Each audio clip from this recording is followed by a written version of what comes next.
Hey friends, and welcome back to Coffee and Conspiracy here on A Moment with Hales. It's been a little while, but I'm excited to do this video. This is a video that I have been wanting to do for a long time, and in lieu of recent events happening in our country and current events around the world, I felt like it was kind of timely to do this episode. So I know people are really trying to search for truth, search for answers, get information on current events, and I wanted to share where I currently get a lot of my news media that's outside of the mainstream media. And just a quick background about me is I studied public relations and advertising in college. I loved public relations. I loved the idea of being able to sway public opinion or control public opinion. And I was a big news junkie. So for probably like 5 years of my life, I consumed news from 4:30 till 8:30 every morning. I loved waking up and I would sit and watch the morning shows, and I would watch all the news outlets. I'd watch CNN, MSNBC, the Today Show, Fox News, Fox and Friends, Good Morning America, so on and so forth. And I loved being able to pick apart the narrative that they were giving behind the scenes, maybe not saying it outright, but from the media that they were sharing or the news stories that they were sharing, there was a narrative they were pushing on the American public.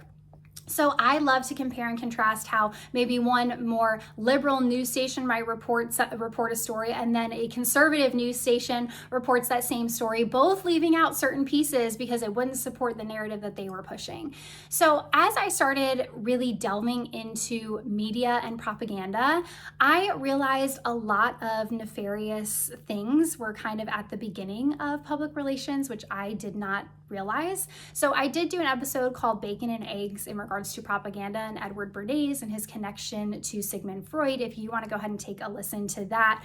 The media has changed so much over the past, I would say 10 years. It's drastically different, but specifically I would say even in the past 5, that a lot of people are getting their news from social media, which I don't think is necessarily a bad thing, but I think that social media has been created to keep people entertained, to keep people seeing information that they want to see, so they're going to stay engaged on that specific app. So while you may be seeing things that are true, possibly on social media, you're consuming the same information over and over and over because that's what's going to keep you on that specific platform. So you're not really hearing comparing or contrasting arguments. And that can be problematic for a lot of different reasons. But I think ultimately what it all boils down to is with media is behavior modification. So it's what information can we present to these people to change the behavior or modify the behavior into what we need them to do, whether that's purchasing a product or whether that's voting a certain way or whether that's voting at all. Another aspect of this too is when it comes to media, the government has been extremely involved in media dating all the way back to the 1970s. The CIA even admitted to infiltrating media. So I'm going to go ahead and put a little video in here from the Pyramid of Power, which is from the Conscious Resistance, which we'll talk about in just a minute. Ruling class journalism. As early as 1973, reports started to reveal that the U.S. intelligence community was infiltrating foreign and domestic media. In late November of that year, the New York Times reported that the CIA had about 36 American journalists working abroad on its payroll as undercover informants, some of them as full-time agents. None of the names of the journalists were revealed to the public. In 1975, the U.S. Senate organized the U.S. Senate Select Committee to study governmental operations with respect to intelligence activities, otherwise known as the Church Committee, named after Idaho Senator Frank Church, who chaired the committee. Church and his team were tasked with investigating abuses by the CIA, the National Security Agency, the Federal Bureau of Investigations, and the Internal Revenue Service. The Church Committee investigations are well known for revealing many illegal activities by the intelligence community, including the discovery of Operation Shamrock, in which the major telecommunications companies shared their traffic with the NSA from 1945 to the early 1970s. There was also discussion about a poison dart program that could cause someone to have a heart attack. And of course, there were the infamous MKUltra documents, which revealed the CIA's efforts to manipulate and control the human mind. The Church Committee's final report, published in April 1976, also covered CIA ties with both foreign and domestic news media. The report mentions that agents had planted false stories about activists, including Martin Luther King Jr. The report found that the CIA maintained a network of several hundred foreign individuals around the world who provide intelligence for the CIA and at times attempted to influence public opinion through the use of covert propaganda. These individuals provided the CIA with direct access to many newspapers and periodicals, press services and news agencies, radio and TV stations, commercial book publishers, and other foreign media outlets. In the United States, the CIA estimated they had around 50 assets who are individual American journalists or employees of U.S. media organizations. The committee found that more than a dozen U.S. news organizations and commercial publishing houses formerly provided cover for the CIA agents abroad. At a House Intelligence Committee hearing in 1975, CIA Director William Colby was questioned about whether the agency had employees in TV networks and newspapers. We do have people who submit pieces to American journals. Do you have any people paid by the CIA who are working for television networks? This, I think, gets into the kind of getting into the details, Mr. Chairman, that I'd like to get into in executive session. Don't worry, friends. The government's not infiltrating media now, right? So all that to say, it's very daunting to look for different alternative news media or underground media, whatever you want to call it. And I wanted to kind of share the ones that I follow so I can do some of the legwork for you. And I will say in all these medias, I don't necessarily agree with everything that these people say, but they give me information that I can digest in an unbiased way and sit down and do my own research so I can come to my own conclusion. I also think too, I picked ones that are not sensational. So that's another thing I'm seeing on people maybe getting media on their YouTube is there's a lot of sensational headlines that are making you click and get information. Take a step back and really consider the information that you're consuming and seeing, is it something that's just trying to get views and likes, or is it an actual cited source information that you can go through and read yourself and come to your own conclusions. So the first guy that I listen to is probably one of my favorites. His name is James Corbett. So he started the Corbett Report website back in 2007. He's independent, listener supportive, and he considers himself an alternative news source. And he is a great example that an average, ordinary person can have a voice. He has grown to give out a lot of information that people wouldn't sit down and do the research for themselves. One thing that he does, which I enjoy if you just want to consume a small update about the week, is he does a week media recap. And I go to his website and I subscribe so I get emails from him when they're done. And it's like a 20-minute recap on 3 or 4 news stories. And they just report it and from a different perspective. And I think it's a good thing to listen to. He also has his videos are transcribed, and I enjoy that too, because if there's a long video and I want to gather information from that video or from my research, I can go through and read the transcription and take the information that I need to do my further research. He also addresses a lot of skeptics in regards to conspiracy theorists and why people are labeled conspiracy theorists, and are things really a conspiracy? So one example that I have here is he did a 9/11 documentary. He has a ton of 9/11 information, but he definitely was speaking out about 9/11 way before a lot of other mainstream media people were. And he gives a documentary from 9/11 whistleblowers, because he talks about how people are like, well, surely in a conspiracy, someone would have talked. There would have been someone who said something. Well, he talks to, or he gives interviews from the 9/11 whistleblowers and their personal experiences. All, I think, interviews which have been buried and not out to see the light of day anymore. I'm just going to do a quick little clip to give you just a taste of what he does. What the oligarchs had been working toward for decades, and what they achieved in Rio in 1992, was the completion of the transformation of the eugenics philosophy, from talk of sterilization of the feeble-minded, to a popular understanding of humanity as a cancer that must be removed for the earth to live. Now, the duty was to reduce carbon footprints and reduce the population in the name of saving the planet. Wrapped in this new vocabulary, and coming with a trendy, pervasive, and well-funded advertising campaign, the end result sounded remarkably similar to the eugenics of old. A new study from Lund University in Sweden says the single best way to cut your carbon footprint, assuming you want to, is simply to refuse to reproduce. Deleting some humans from existence, they say, saves far more carbon than, I don't know, being a vegetarian, riding a bike to work, not boarding an airplane. There is a study that says, well, actually, if we reduced global fertility by half a child per woman, that you could maybe do that. It would go a long way. So should we have policies that penalize people for having extra kids in the developed world? So I do think that we should at least consider it. Well, at least consider it is like do it. And, without the public even noticing it, the oligarchs were able to wrap themselves in this new flag to appear not as the billionaire scions of the oil industry who made their vast fortunes by plundering the earth and monopolizing its wealth, but as crusading environmentalists who are going to save the planet from the cannon fodder that unfortunately populates the earth. The next underground media that I like to listen to is Last American Vagabond with Ryan Christian. So he does extremely long videos, so I will say that. They're very long, but I appreciate it when I want to delve into a recent event. So I will say I've gone to him like when the Trump assassination happened, the Charlie Kirk situation, so on and so forth. If there are certain events that are huge events that are being pushed in the media or that everybody's talking about, he does a very deep dive into what's being said, why is this being said. So if there is a current event that's happening that you want more information for, he's a great resource to go to. He's extremely critical of both sides. I will say sometimes he says things that I'm like, oh, interesting, I've never thought about it from that viewpoint. He probably will say things that you disagree with, which I think is super important because he's critical of both sides. And I think we all need to listen to things that are critical of maybe our beliefs or our viewpoints on things so we can view things from a different perspective.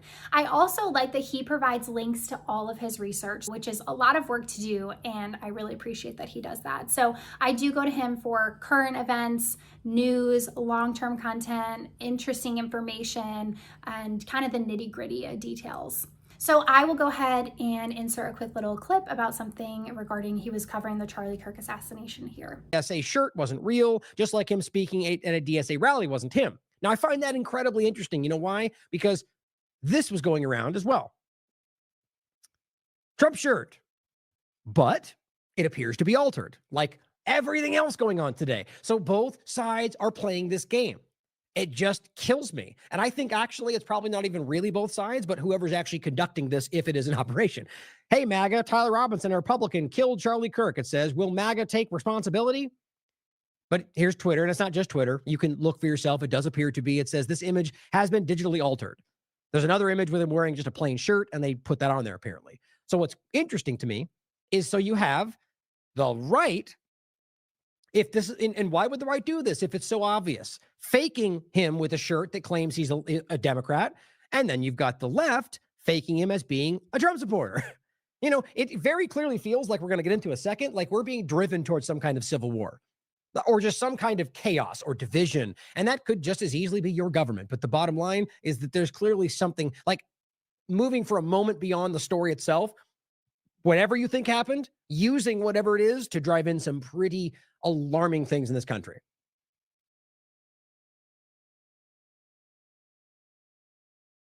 So the third person that I listen to, and she's one of my favorites, is Catherine Austin Fitts with the Solori Report. She's an original boss babe. So she was a boss babe before there were boss babes. This is just a little bit of her resume. She was the director and member of the board of directors of Wall Street investment bank Dillon, Read & Co. She was also the Assistant Secretary of Housing and Federal Housing Commissioner at the United States Department of Housing Urban Development in the first Bush administration. She also was the president of the Hamilton Securities Group, Inc. Catherine has designed and closed over 25 billion transactions of investments to date and has led portfolio and investment strategy for over 300 billion of financial assets and liabilities. So again, a boss babe. So let's go ahead. I'm going to put 2 clips of her in here so you can see just how she handles herself. I really like her. This was my favorite. The bureaucrats are to blame for all the corruption in Washington. And that's what they're doing. They're going after the bureaucrats. Again, I told you this before. Department of Justice and FBI are stopping violent crime, which what I hear is financial fraud, white collar crime, no problem.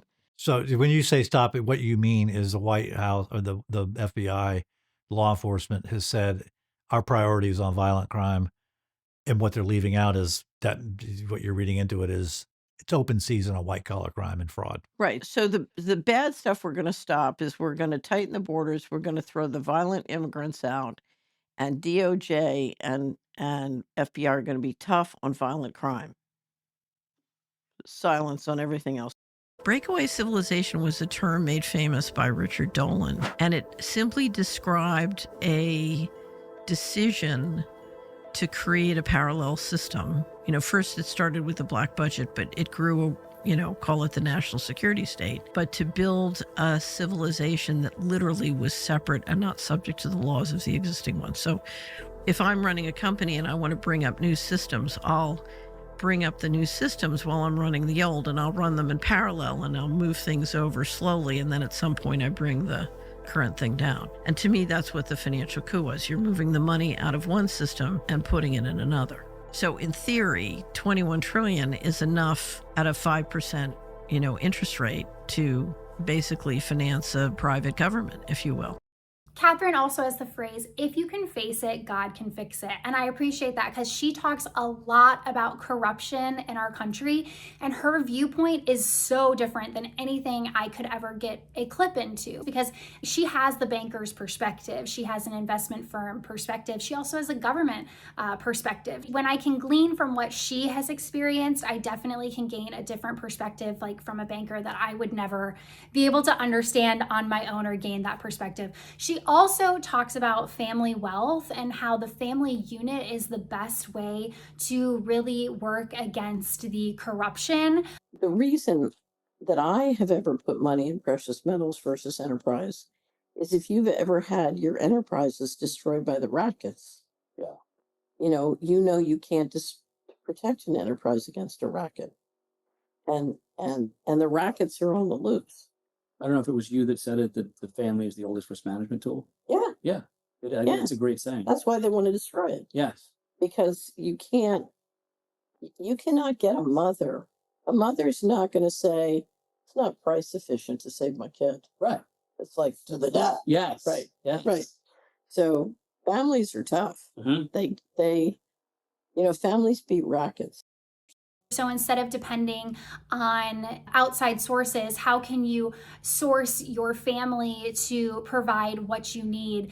And how currency might not look necessarily like cash currency, but how can you guys work together to provide what you need as a family unit rather than looking at outside sources? Getting the perspective from someone else who's gone through those experiences and is open and understands that there's corruption, but is still has a positive outlook on the fact that we can face the corruption, is definitely a good perspective to have. So if you have questions about financial ramifications, I think she's a really great resource to go to. She was also recently on Tucker Carlson, which I appreciated. I'll make sure I link that too. The underground base and city infrastructure and transportation system that's been built. And I'm sorry? Yes. So we have built an extraordinary number of underground bases and supposedly transportation systems. Some of these are documented as part of the national security infrastructure. I think there are many more. In the United States? In the United States, and all over the world. From 2021 to 2023, I took one of the smartest subscribers in the Solaire Report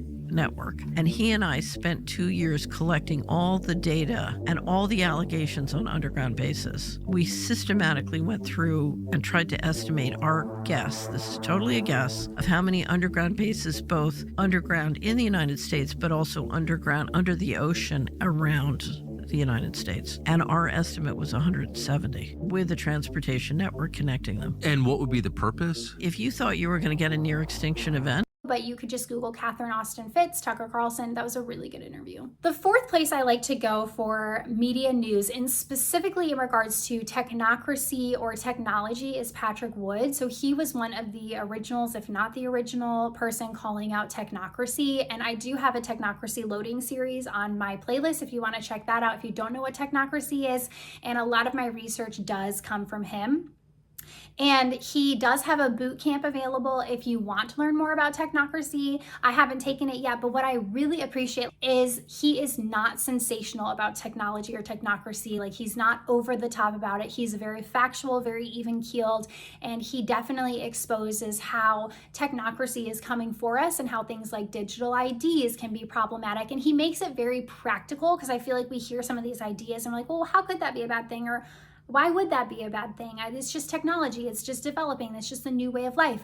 And he actually does a really good job of bringing it down as practically as to why this could be problematic for us. All right, the next one that I like to listen to is The Conscious Resistance with Derek Bros. So you did see a brief part of his Pyramid of Power series that he did.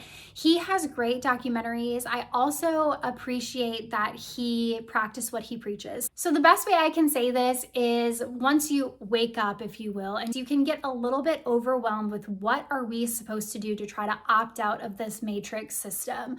How are we supposed to live in America but still not partake in the corruption or not partake in what we believe has been set up for us, just to continue to gain control over us? So what I appreciate about Derek Bros is he is very practical in ways you can opt out of the technocratic state. He actually, I think, has a book that's called Opting Out of the Technocratic State, but he informs people and how they can still live in culture but opt out of the corrupt aspects of life. And he has something called Freedom Cells, which is going to be a decentralized group of people who can actually help care for one another. But he comes from a standpoint of solutions, and one of his, I think, solutions is education. And he came up with this amazing docuseries. I'm only 3 episodes in, but it's called The Pyramid of Power. And I highly recommend, maybe instead of binging Netflix tonight or whatever you're doing, go to his website. I don't know if they're available on YouTube. They might be on Rumble. I'm not sure, but you can go to his website. I'll have the links below and look at the Pyramid of Power and start at the first episode. You're going to be blown away with the information that you learn. But I'll go ahead and put a little portion of another part of the Pyramid of Power here. Working as an investigative journalist over the last decade, my work has pushed me to host a radio show, write books, and produce numerous documentaries about the realities of child trafficking, the dangers of technology, and indigenous struggles. Now, I aim to uncover whether there exists a network of individuals and institutions which ties these issues together. Many researchers posit the existence of an international cartel which covertly manipulates world events for their own benefit. Are these claims simply fantasy and paranoid delusion, or is there truly an agenda to manipulate humanity to the demands of the Pyramid of Power?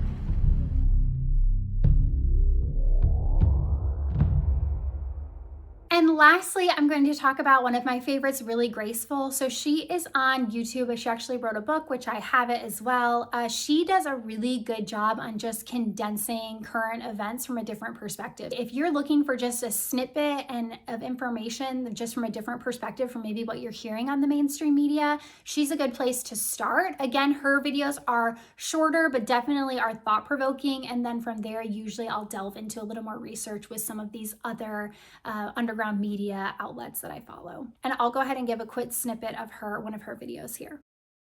Hey internet friends, I wanted to make this quick video today. I received an email from a foreign nation offering monetary compensation in exchange for essentially promoting and creating content to boost said country's reputation. I'm making this video today to showcase how all internet friends probably already do, but absolutely should use discernment online. Because your influencers, your social media personalities might not be as genuine as you think. I've already done my research on this person and his company. This isn't your run-of-the-mill Nigerian prince scam. It's an actual person with an Israeli-based company. Hi Grace, I'm Ido from the Movers community. I wanted to personally reach out to you for a paid opportunity with the goal of promoting a positive view of Israel. We operate a user-friendly platform featuring original content endorsed by Israel's government advertising agency, where members actively promote curated pro-Israeli content, becoming ambassadors with just a few clicks. Interested, Grace? Let's discuss details and compensation. We're few against many, but together we will win. Apparently, Israel reaching out to influencers is no new phenomenon. You cannot buy my morals. Said if I take the post down and publicly announce that I do not support, that they will pay me basically double the amount that we agreed on, and they would repost my video onto their feed, which obviously has followers. I am so... In what actual right mind do you think that you can buy my morals? $5,000 is what I was just offered to pledge my support to Israel. Your voice is influential, and we believe it's essential to not spread the lies of terrorists on accident. We look forward to working together to promote greater truth in the world. And you should know I get emails all the time approaching me for reviews in exchange for free product. Occasionally I get paid offers to promote services like these gold credit card websites and stuff like that, but I've never taken any of these deals.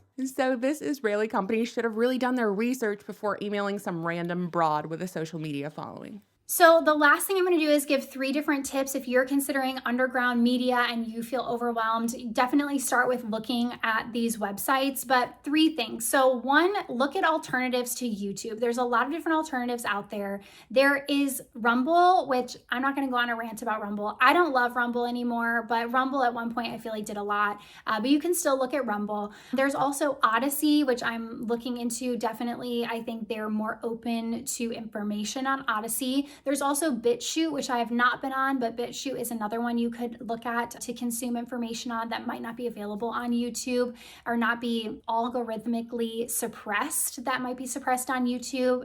You might find more on these other channels. The other piece of advice I have is sign up for emails. So on all of these websites, you can sign up for emails when they upload new videos, or if they give out a Substack about information or report on something that's going on, a current event. When we're on social media and we're scrolling, it's just such a waste of time. And I try really hard not to scroll, but I know it's really hard because it's addicting for all of us.